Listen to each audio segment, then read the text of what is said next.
Tai ką, pradedam antrą kelionės dieną, trečią su X5 dieną. Turime šiandieną planų, ką norim pamatyti. Tai, žodžiu, padarėm ką tik viešbutį check out. Iš tikrųjų, biški buvo padirbta ryte, tai dabar yra 11:30, bet buvo, ką žinau, šaunus pusryčiai, gerai pasistiprinta. Visą laiką stengiuosi imti viešbutį su pusryčiais ir tada kuo sočiau prisivalgyti, kad paskui iki vakarienės galima būtų tempti. Tai va, turime X5. Biški matosi vis tiek, kad vakar ploviau, bet visa esmė turbūt pasižiūrėsim, kaip kol startas vyks be pakaitinimo žvakitoj, nes kuo toliau to šalčiau bus. Šiandieną supratau, kad kuo toliau važiuosiu, tuo greičiau temps, tai reikės gal paskui kažkaip greičiau suktis arba iš vakaro bandyti padirbėti. Tai reiškia, šiandien planas, varom dabar į automobilių aikštelę, pasižiūrėsim mašinų parduodamų Latvijoje ir Rygoje ir paskui pamatysit Rygoje, gal bus įdomu. Nori kol startą iš galo pafilmuoti, aš tą mikrofoną prisieksiu.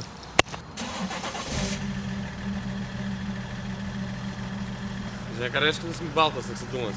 Reiškia, kad žvakės neveikia. Kaip smirda. Ir man atrodo, kad ratas taip stovi. Tikrai išplyšęs, ne? Na super. Dėl to tie padangų tik tai vidinė dalis ir buvo išdilusi. Bet šitas tai gražiai stovi. Ką tik važiuoklę remontau, nejaugi aš kažkur įkaliau ir suvariau. Nebūčiau pajutęs. Tikiuosi, kad čia atlaikys tą mašiną.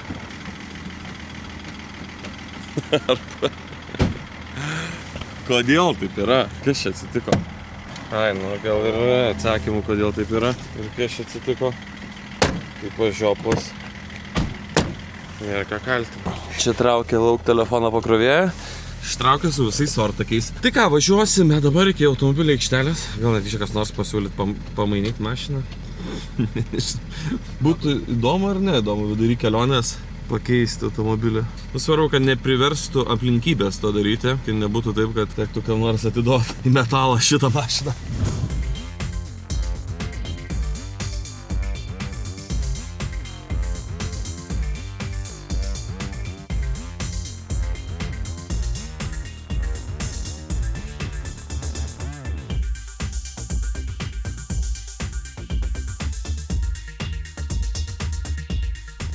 Jau panašesnis kvartalas į mano temą mobilė.lv, tai vokiškas, latviškas portalas.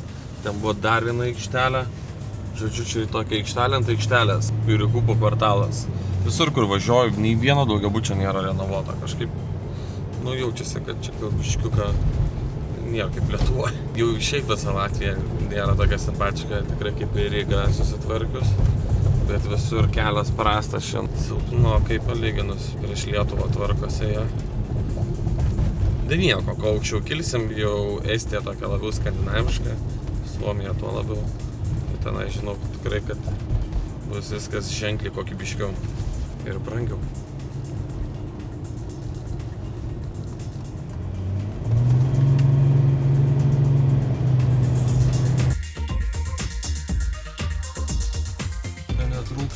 Visur, žodžiu, toks kaip Kauno automobilių turgų primena. Čia turbūt reikia galvoti, kur mašiną nusimest ir galima pradėti vaikščioti. Volga viduj kokia pastatyta. Nežinau, iš tikrųjų kažkur čia gal galima taip, tvarkingiau palikti mašiną. Čia taip atrodo prie gatvės. Gal čia taip ir daro. Ką, einam pasivaikščioti, pažiūrėsim, kokių mašinų yra. Kažką parkamos. Mašinų tikrai visai nemažai. Ten kiek. Ir kai kurios visai neblogos, kažkaip atrodo, ir kainos neblogos. Kaip čia taip gali būti? Tenai tai, kad tas geltonas, kad taksi, tai 100%. Pažiūrėsim, ką parodysiu. Tai ką, parodysiu, patikrinau šito Volkswageno istoriją.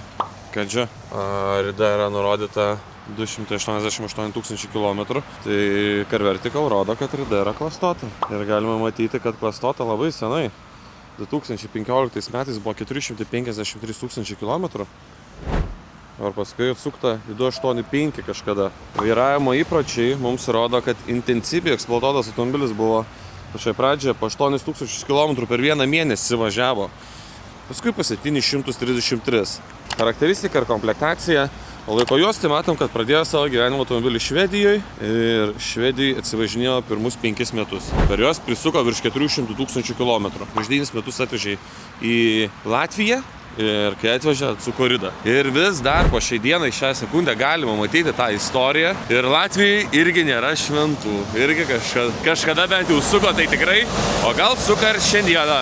Bet reiškia, nesvarbu iš Švedijos, iš Latvijos, ar jūs pats kažkur, ar automobilio aikštelėje, turgoje, ar internete prie websaito, nuolaidos kodas Santa jums duos 20% nuolaidą pasitikrinti savo automobilį per Car Vertical ir sužinosite automobilio, kurį gal norite įsigyti istoriją, kad nenusipirkti katės maiše.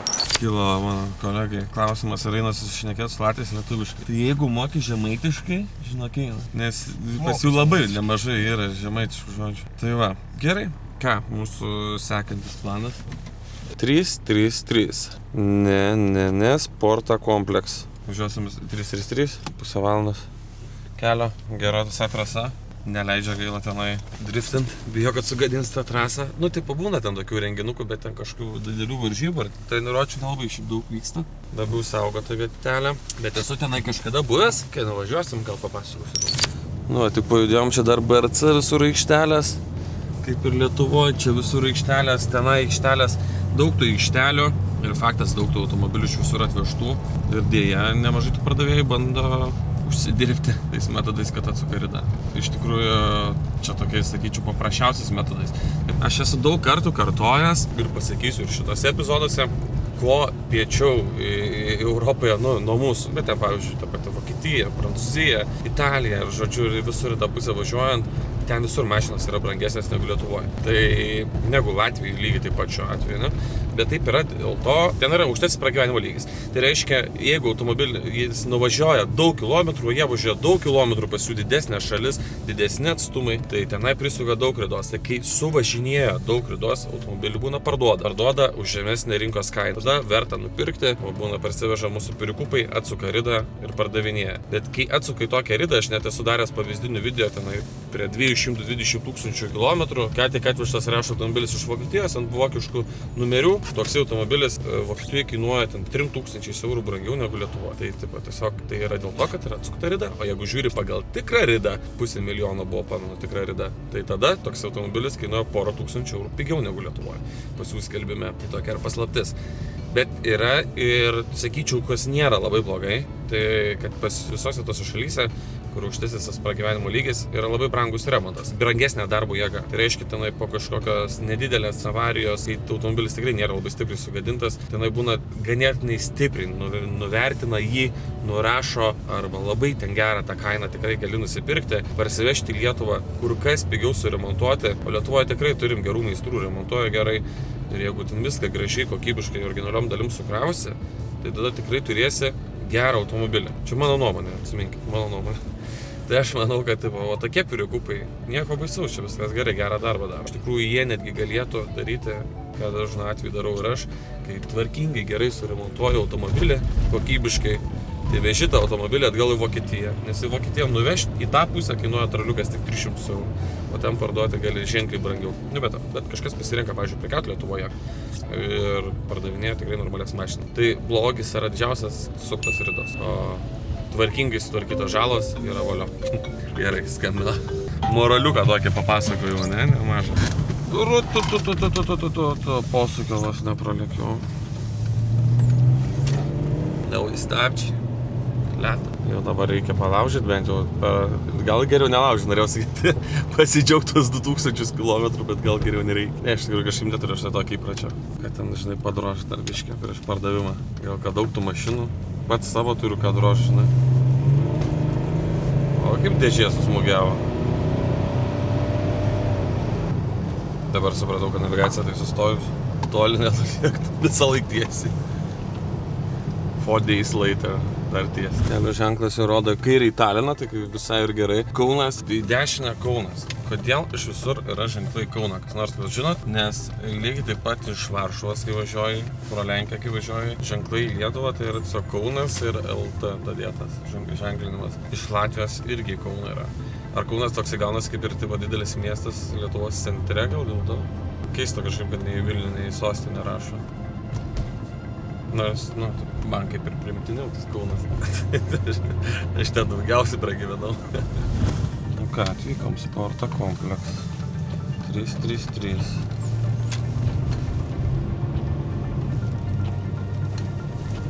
Pakrovskio nelakstyti, čia tokie ženklai.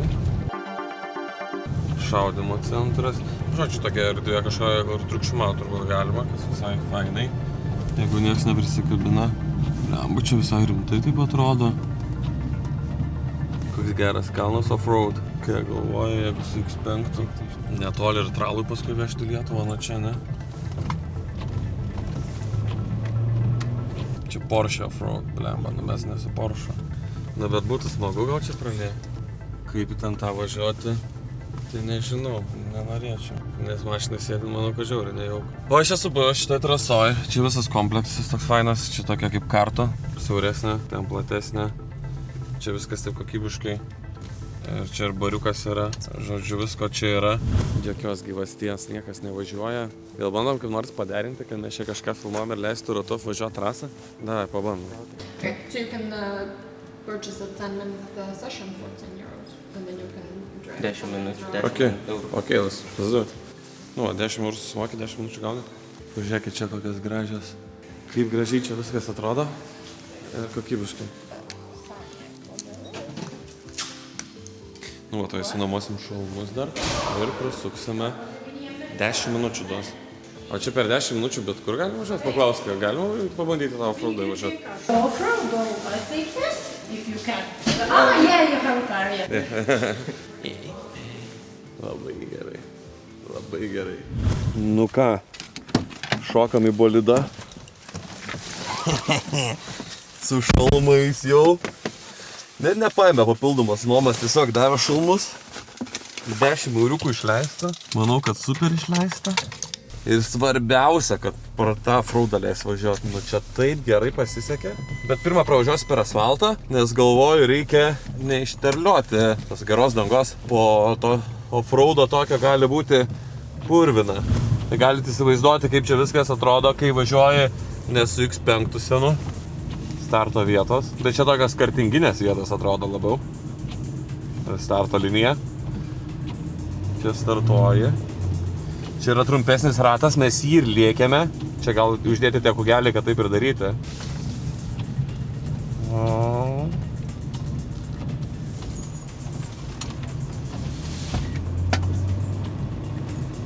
Čia gal visai verta atvažiuoti su normalia mašina. Pralėkti 10 eurų, 10 minučių. Tai čia gali savo pramogauti visą dieną. Tik lagaminai skraido.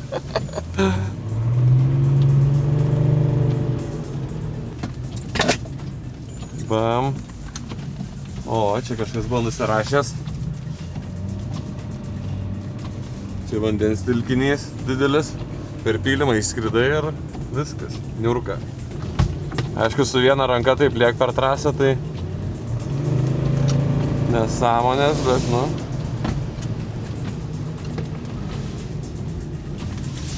Ok, čia taip.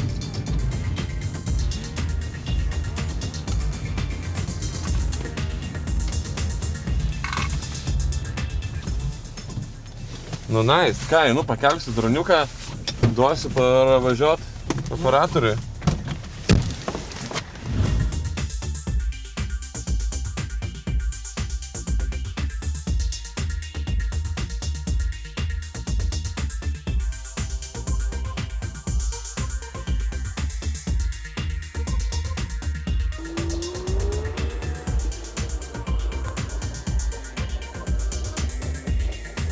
Mūsų sportinis X5, kalėdinės rogės. Po trasą važinėjęs pagaliau.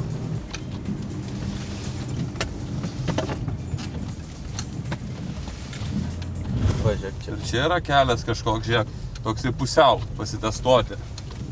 Lengvesnis. Parašyta gazas dugnas, ar ne išvertus? Jo. Laikyk dugnas. Kaip dugnas.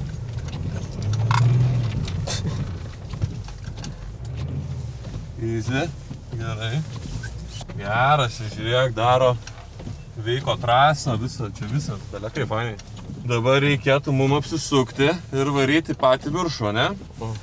Gerai, taip ir padarysi.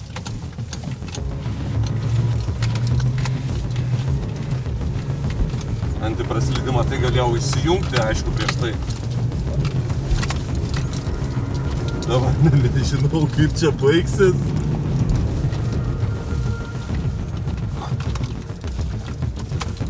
Nu ką, mes kaldą viršūnės pažiūrėk, koks aukštas. Wow. Gerai, dabar išjungiu antipraslydimą. Lipau. Deivi padangos, vo, pažiūrėk. Koks aukštis geras. Belemba čia gal nusileisti nenoriu. Dar norisi pakeliauti tą mašiną. O tenai, kad smagiai tie kalniukai viskas. O jeto. Čia yra kas nusileidžia, tai? Ai, čia gal su krosiniu kokiu motociklu. Taip. Čia rimtas labai kompleksas. Belemba hibridė 20 kelias minutės nuo Rygos. Čia verta atvažiuoti, tikrai pramogauti. Žiauriai gerai, žiauriai. Gerai, einam pažiūrėsim, per kur užvažiavom. Ar irgi atrodo taip baugiai? Ne, čia netrodo taip stipriai. Matas, ką ratai biški prasikasinėjo. Bet turbūt, kad nusileisiu čia. Ko reikia bernams? Dogini mašinų palaužyti ir viskas laimingai. Ar čia leistis vis dėlto, kaip tu galvoji? Tuo pakelsiu dar droniuką nuo čia. Pasižiūrėsime, kaip kas atrodo.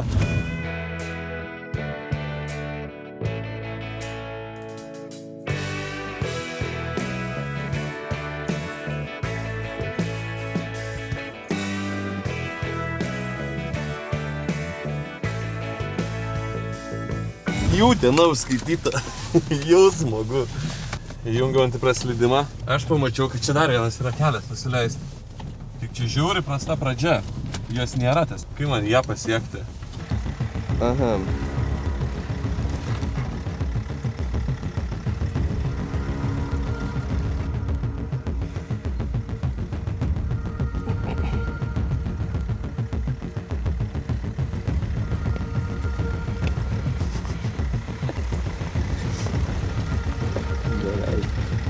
Opa.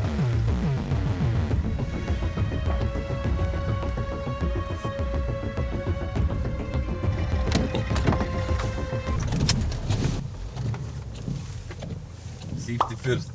Čia nusileidimas toks švelnesnis. Bet vis tiek smagu. Nepažiūrėjau, kiek įdomu buvom pakilę. Aha, basas dirba. Tešlas, slidu.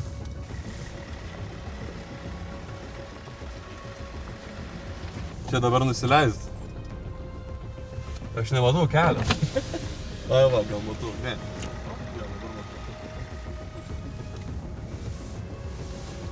Čia jeigu kamera tiesiai laiku. Tu kem 5 laipsnių kampu. Atsistojęs. Geras tas iksiūnė, nu. Už tokius pinigus kiek daug laimės. Gerai, aš jaučiu, kad reikia mano padangos pilnai aplipusios, tai aš jaučiu čia ir sustosiu, kad jiems purvo neprinešti ir nueisime. Atsidėkoti 10 eurų iš biudžeto, Kevra, už tieko. Kaip gerai.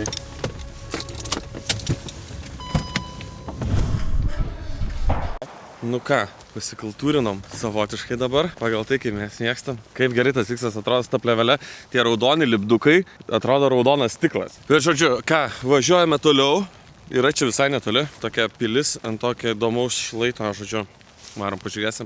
Drono turbūt jau nebekelsiu, pasaugusiu, nes pilnai šlapės. Padėjau, aišku, džiūti. Tikiuosi, kad nežiūri Antanas iš Pro Maxos. Jeigu netyčia tektų man atnešti garantinį aptarnavimą. Viskas, lekiam toliau kultūrintis, keliauti ir mėgautis šią kelionę. Važiuojam kartu. Įsivedžiu kitą kelionės tikslą. Dabar lekiam iki pilies. Iš padangų purvo kiek iškrito. Wow. Gerai, kad pirmą važiavau asfaltu, neprigadinau žmonėm trasos.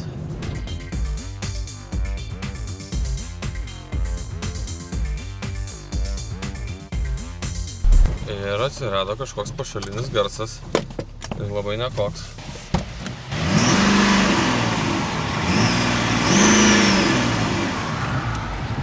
Manau, kad turbinai. Gerai, važiuoju.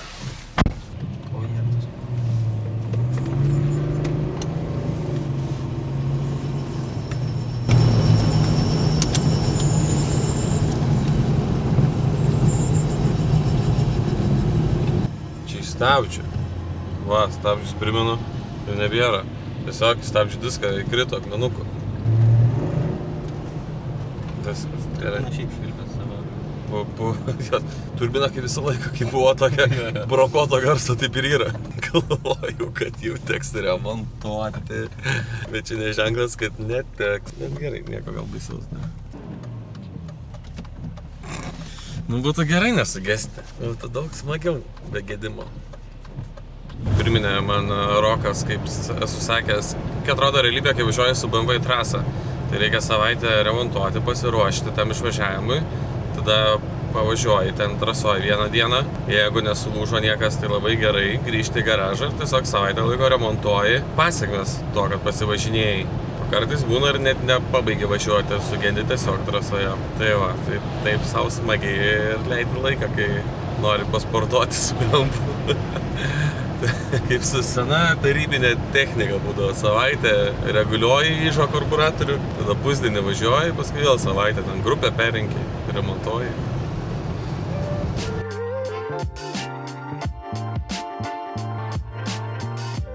Pažiūrėkit kokias Makvyno mašinėlės. Raganas burgeris. Geras. Ir burgerinės 2 Makvyno mašinėlės ir automobilių aikštelė. Kaip galvojat, man reikėtų Vilniuje prie automobilių aikštelės pasidaryti kebabinę. Pigos kebabai. Jeigu mašinų nepirktų, gal kebabą nupirktų. Važiuojam toliau, kol kas, nu ką turim tik tai tą patį pašalinį garsą iš turbinos. Aš nebėra, jeigu pokyčių prasiplovė turbūt visur sistemėlę. Lekiam, toliau liko grubiai 10 km per 7 minutės. Viskas labai arti, kai valstybė nėra labai didelė. Ir taip tik atrodo, kad čia ten nulėksiu, čia būna 5 km, 3 km. Žodžiu, nieko automobilių nepagadinom, kaip kad buvo čia kažkas kreiva ir švilpė vėjas, taip ir tebe švilpė vėjas ir turbina.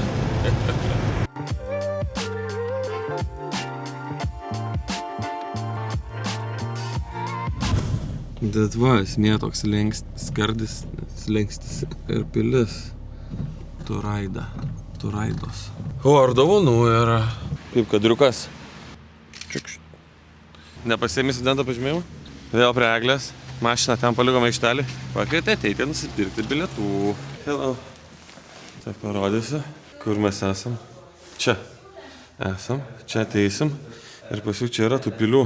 Žiūrėkit, čia su tokiu kelią. O jezu, kaip čia smagiai būtų va. Nu, bet žodžiu, aš pasigūglinau, kad šita pilis, šita pati šustriausia, tai prie jos ir varysim. Nežinau, kažko, kol pamatysime, pabandysime. 9 rūpių, 2 žmonėm, 1 studentas. Yes. Thank you. Puikų orą čia įsirinkome, nu bet ką dabar padarysi? Nu ką, beveik įveikėm tą atstumą. Žiūriu, čia taip neturėjo būti labai patogu gyventi. Su kamuoliu pažaisti, tai jau ką čia? Jau viskas, nukrito kamuolys, tai nukrito. Va, tai atsiveria pilis. Kiek skaičiau, tai čia yra 16 amžiaus. Čia barbecue kampelis. Galiu papasakoti legendą šitos pilies. Mergina šitoje pilyje kažkada. Čia gimė Turaidos rožės legenda. 17 amžiuje, atsiprašau, nes jo pilis 1601 metais. Čia gal nėra taip ir baisiai senai, ne? Žodžiu, šitą pilį užpuolė. Čia gyveno tokia mergina, Maira. Jinai buvo labai graži. Jie paskui rado čia griuvėsiuose tokį vaiką. Pasiėmė tą kareivį. Jinai užaugo labai graži mergina. Todėl jai davė vardą. Ją pramynė Turaidos rožė. Turaidos garbei pilis. Papuošta kalėdom. Savai neblogas kiemelis. Įdomu, kiek čia tų žmonių gyvendavo tokiuose objektuose. 17 amžiuje gyveno mergina Maira, tokio grožio, kad ją vadino Turaidos rožė. Karininkas bandė ją pagrobti ir ji, kad apsaugotų savo garbę, pati pasiūlė jam smogti kardu į stebuklingą skarą, kuri neva saugo nuo mirties. Jis smogė, o jinai žuvo. Maira tapo Latvijos simboliu. Graži, tragiška istorija apie drąsą ir ištikimybę. O visa esmė, kad žmogus tenai klasta ją įviliojo į susitikimą, jinai suprato, kad gali būti išprievartauta. Bandydama to išvengti, pasiūlė jam dovanų stebuklingą skarą, su kuria jisai bus nemirtingas, žodžiu, neis jo sužeisti. Ir kad tai įrodyti jam, sako, gali smogti man, ko aš esu su ta skara. Tai jis davė iš karto, jinai numirė. Žodžiu, pasirinko tokį kelią, nenorėjo būti išprievartauta. Logiška.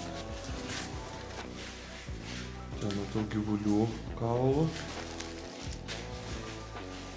Dabar pažiūrėjau atidžiau, tai čia, žiūrėkit, čia yra, pažiūrėjau, paukščių antspaudas likęs nuo kai liejo plytas šuns, katės. Čia tokių kačiukų patrepsėje matau. Fantazijos.lt panašu. Gal kitaip įsivaizdavau, kad čia atrodys. Bet sakyčiau, visai nemažai kvadratų, kaip sulaikytam sulaikytiems žmonėms turbūt. Opa.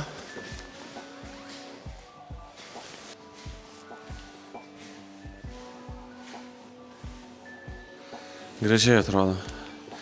Taip, miško apsuptyje. O Jėzu, koks nedidelis žmogus. Ne, tai pilis turbūt daug senesnė, pažiūrėk, 1200 metų. Jau judesiukas vyksta. Arba čia gal šito apskritai tiesiog vyksta.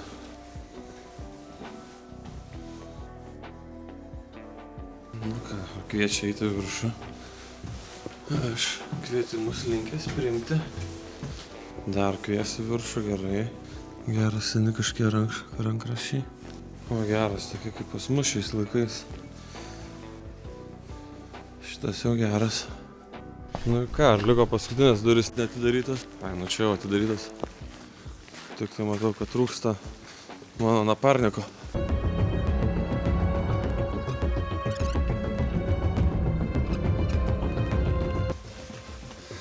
Telpu, tai vau, atsitūpęs praktiškai lipu.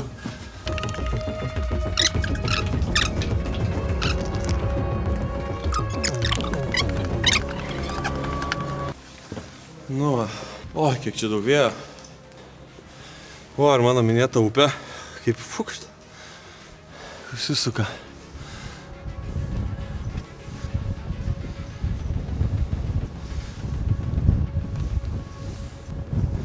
Prisiraižo žmonės.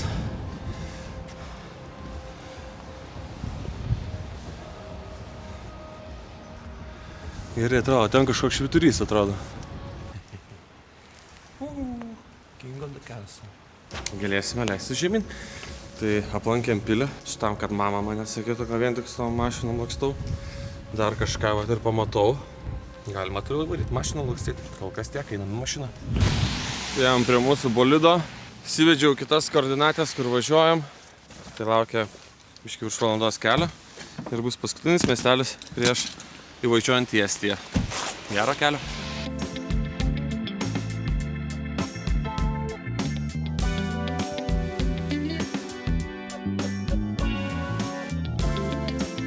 Nu ką, lindam biškai jau arčiau jūros.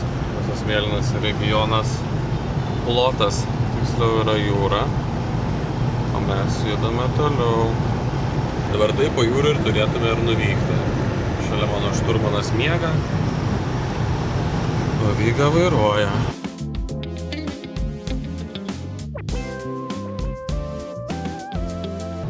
Geras, pažiūrėkit, kaip tai važiuoju jūros, va Baltijos jūra. Čia aikštelė, ne? Kaip jie dabar. O tai dabar jau taip neužkirsiu per stabdžius. Visur mašinas važiuoju. Nuvežiu čia. Atrodo tokia pati kaip ir pas mus.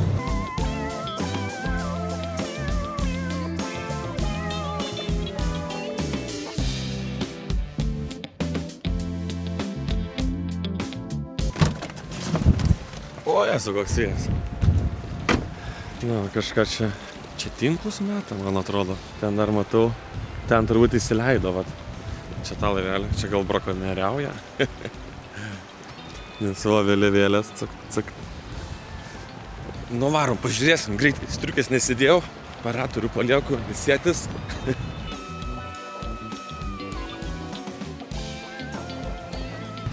Atsivežė savo valtelę. Mėto tinklus. A, Jezu, kaip ir lyja. Nu, matuvos nekoks. Jūra tamsi. Smėlis panašus, kopas, tik nėra. Atsistovo. Biškį atsibodo ir sėdėt mašinai. Nu, ar plaukio hebrytė.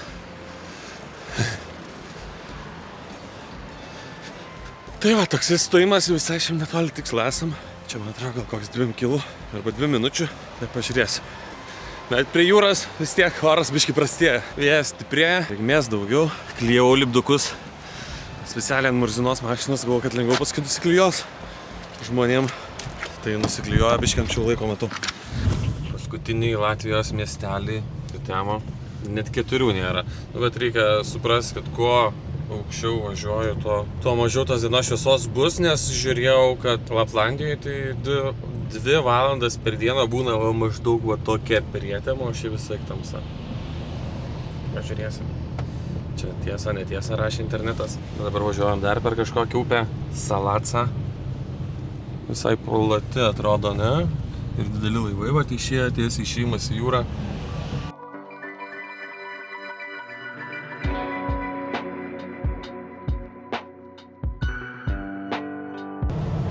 Temsta tai tokio greičio, kad atrodo išjungia šviesą. Kažkas tiesiog laukia. Nu, bet dar judam, dar kažkiek ir jum matau matosi. Jau esam praktiškai vietoje. Čia viskas iš karto jau Estija. Bet mes norime Taliną tiesiai. Ainaži gal. Žodžiu, Ainaži miestelis čia po kairę. Sunkvežimio vairuotojų sustojimas. Poilsis vyrų.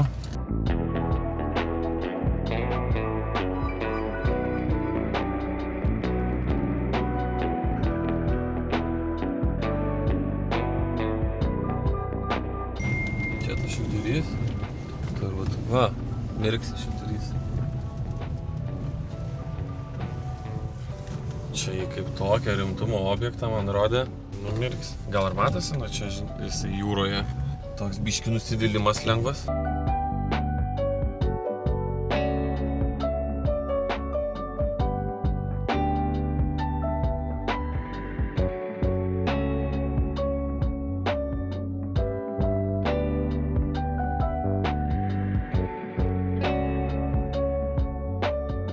Būtų gerai dar aišku čia nestirtam smėlį. Nes gal nebūtinai čia galima tai privažiuoti, bet privažiavome. Žodžiu, ką galiu pasakyti, kad paskutinis taškas Latvijoje. Viskas. Iš karto siena. Nu, sienos nėra. Europos Sąjunga atviros sienos. Gal biškį pahuliganavom. Bet už rankos nepagautas yra ne vagis. Kaip ženčiai sindikatas sakė. Įsivedame dabar kitą destination Parnu, Estonija, 58 km. Kai įsivedė, tapo 68. Judame į Parnu. Vienas gražiausių, o gal gražiausias, jų toks kurortinis miestelis. Bent jau taip rašo apie jį. Aš čia nesu buvęs, iš tiesų tikrai labai gražus miestelis. Miestas, ne miestelis. Važiuosim, aišku, bus tamsu, bet gal tai pavyks kažką nufilmuoti. O jeigu ne, rytoj pradėsime dieną Parnu. Lekim toliau. Na ką, 1,3 km iki Estijos. Realiai, aišku, tokie nedėkingi, nu bet toks metų laikas dabar. Aš taip stebiuosi, kiek tą mašiną gali nuvažiuoti su kuru. Aš atsiminkit, buvau Kaunas sulakstęs, aš po Vilnių važinėjau. Aš 300 km minimum pats prasukau. Dar 90 tada buvo, kai nulinau, nu žodžiu. Čia jau 900 km su jie tikrai įsukta. Ir dar to kūro yra. Latvijos vėliava braliukai ate. Sesutė labas, ne? Gerai, pala, aš noriu rasti užrašą kur nors Estonija. Ką čia estai? Čia jau estų kalba. Estų kažkaip kukliau čia. Nu tai, liksim be tokios nuotraukos. Nėra, reiškia ir nereikia. Pats kalti, kad nepasidaro. Atvykom į Estiją. X5 jau įveikė Latviją. Sunkiai, šiandien su tokiais garsais. Bet atvažiavom iki Estijos. Na ką, gerai, liko irgi nedidelė valstybė tokia Estija pervažiuoti.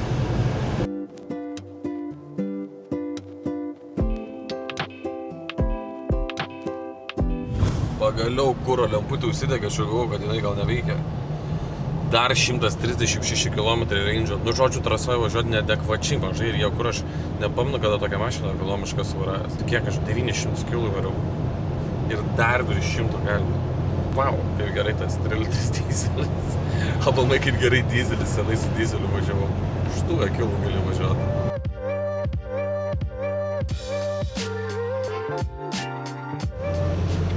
Nu ką, esam Parnu mieste. Važiuoju per miestą. Nedaug visai tų kilometrų važiuoju, lyginant su mano ta pirmąją kelionę, kurią filmavau. Ir kažkaip atrodo, kad 6 tempdavo. Tai aišku, dabar 4 sutemsta. Nu tai gal lietuvis skirtumas. Nes esmė, kad prisimenu tam važiuotų 5 po 600 km per dieną. 800 kažkuria nuvariau. Nes dabar lygiai taip pat atrodo, kad visą dieną toj mašinai važiuoju ir važiuoju. Nors tai nesigauna. Nu, bet žodžiu, miestas pasiektas. Geras ženklas. Aišku, čia turbūt veda mane į centrą. Nu, bet gerai, nuvažiuosim link ten.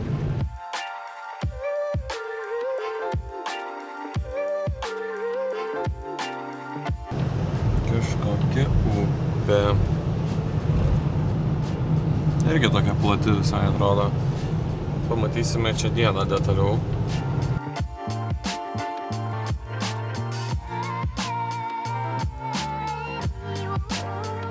Nusprendėm, kad dabar pavalgysim pirmą. Tada važiuosim į viešbutį. Biškai pataupyti laiko, kad daugiau padirbti iš vakaro. Mažiau reikėtų dirbti ryte. Aleksandri pub. Vakar su to pubu gal ten nelabai pasisekė, nes jie tik tai alų pradavinėjo, o maistą atnešinėjo aš kažkur iš kito baro. Taip silpnokai, bet čia mačiau, kad normalus yra maisto meniu. Ir dar yra normalus mosas kažkoks. Rodo nice. Tai tikiuosi, kad bus geras pasirinkimas. Dar vienas fainas dalykas, paklausė, ar norite angliškų meniu ar lietuviškų. Pasakėm, kad esam lietuviai. Pažiūrėkit. Keptos bulvės su kumpiu ir kiaušiniu. 6 eurų. Geros kainos ten. Žiūrėk, ir šičiai įsijungiau. Nu gerai, čia viskas su kainam labai bookingė. Manau, kad ant viešbučio neprasileisim vėl. Kodėl pas mus viskas taip brangu, kyla man klausimų. Keptas sterkas 5 eurai. Šonkulė 8. Antienos steikas 2 eurų. Geras baras būsit, užsukit. Aleksandri pub. Nu va, po vakarienės išleidom 43 eurus. Rekomenduoju, žiauriai, labai gerai rekomenduoju. Labai buvo skanu, labai geras porcijos. Nu super. Ir super pigu. Nežinau kodėl. Ant čekio mačiau, kad PVM moka 24% čia. Ir tai pigu. Nu va. Aišku, mes ant arbatos išleidom čia apie 15 eurų. Kad kemterį sumokėjom. Tai supraskit, koks maistas pigus buvo. Nes ir užkandžių, ir karštuojo. Visai netoli paėmiau viešbutį.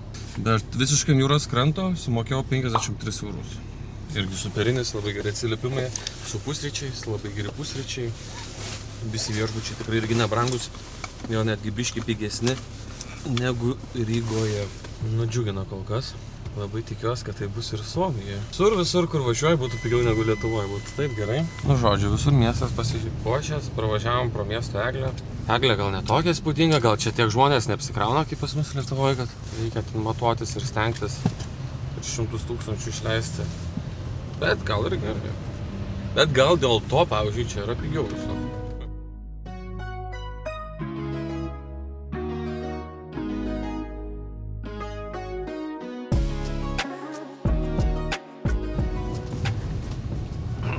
Man atrodo, kai važiavau Kartvelą, kad kiekvieną dieną stodavau degalinę. O čia prašau, tai dyzeliais reikia keliauti pasirodo. Galvoju, gal būtų įdomu padaryti kokią nors kelionę, kur važiuoti, kol kiek mašina tarnaus. Įdomu, kai aišku, ką mano žmona apie tai galvoja. Ar išleista tiek. Seną ten kokį nors nupirkai, 1.9 tudaina. Nu tai ką jisai, kaip jisai tau sugės, kai ten gali į baką prispjaudyti ir važiuoja tą mašiną. Čia. Legend. Matau, kad su parkingu čia problema. Kažkas ant lauko palikęs ant gatvės. Tai va, gerai, viskas. Šiandiena baigta. Baigta 18:15. Tai reiškia, kad tiesiog einam dirbti prie kompų, bet ne apie tai. Kai šiandien atvažiuota, esam Estijoje, reiškia Latvija baigta ir paveikta visai. Tai visai manau, kad viskas cool. Latviją užskaitom. Yra 523 km. Reikia atimti vakarykštę dieną, kad suskaičiuoti, kiek šiandien nuvažiavom. Tai manau, kad čia kai montuos video viskas sudėlios, kaip turi būti. Bet dabar esame Estijoje, Parnu mieste. Važiavom į Legends viešbutį ir einame darbuotis ir paskui ilsėtis. Tai pradėsim naują dieną ir keliausim toliau. Iki. Ačiū, kad žiūrėjote.